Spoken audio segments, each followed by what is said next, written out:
Hello guys, welcome to Financial Secrets, Money Management. Choosing how you think about money. Okay, the choice is yours. No matter how you have managed money in the past. New habits start now. Organize yourself, review your current situation, set financial goals, create a budget, understand checking, savings, and credit accounts, create a financial plan for you. Learn how to manage your money by learning about yourself. How do you think about money? What is the difference between your needs and your wants? What are the feelings behind your purchases? What is your family's attitude about money? Do you know where your money goes? Step 1. Organize yourself. Designate a place where you will conduct all your personal financial business. Have the right home office tools such as file cabinet to hold records and a shredder. Monitor your accounts daily. This helps you track your purchases and see quickly if you have been a victim of identity theft. Create a personal finance directory. This should list all your account information. This can come in handy if you lose your wallet, forget your password, or are not able to do things on your own. Step 2. Review your finances. Think about the money you have and where it goes. What do you have? What is your expected monthly income? What is your actual monthly income?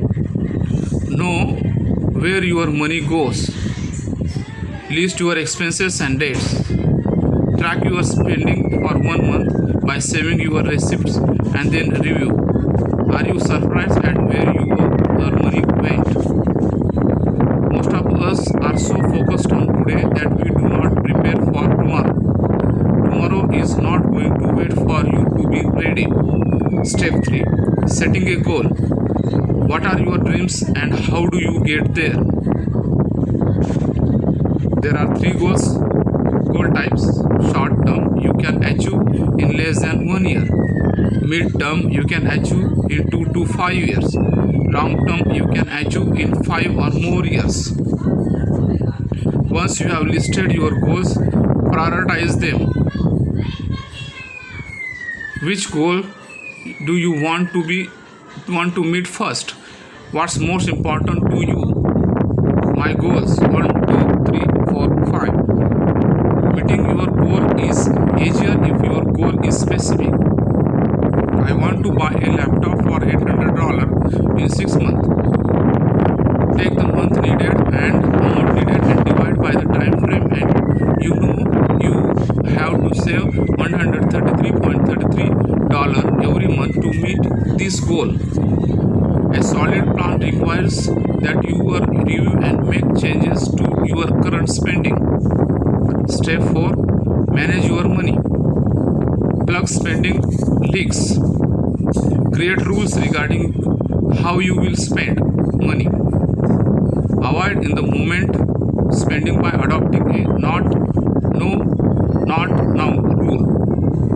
Avoid money traps. Check cashing stores, payday lenders, credit card debt, credit repair companies, pawn shops, and car title loans, gambling, drugs, and alcohol. Step 4. Or be prepared to handle your money wisely. Consider a bank that insures its deposit through the federal government, FDIC or NCUA. Use direct deposit, track your ATM, check or debit card use, review your monthly bank statement. Step 5. Build a budget. List and total your monthly income. List and total your monthly expenses. Subtract your expenses from your income. Identify where you want to make changes. Don't forget your goals. Paying something to yourself and saving. Saving helps you be prepared for the unexpected. Step Step 6. Invest in your future. Save, protect, and invest your money. It will affect your financial future. Having two accounts is wise, one for your immediate goals and one for emergencies. Using savings is better than getting a loan or using a credit card. Invest and make your money work for you. Goals, emergencies, invest. Where can you get help? Financial aid, scholarships, loans, grants, tuition, reimbursement, or training programs. Check with your school, employer, and community organizations. Many offers help to fund educational loan goals.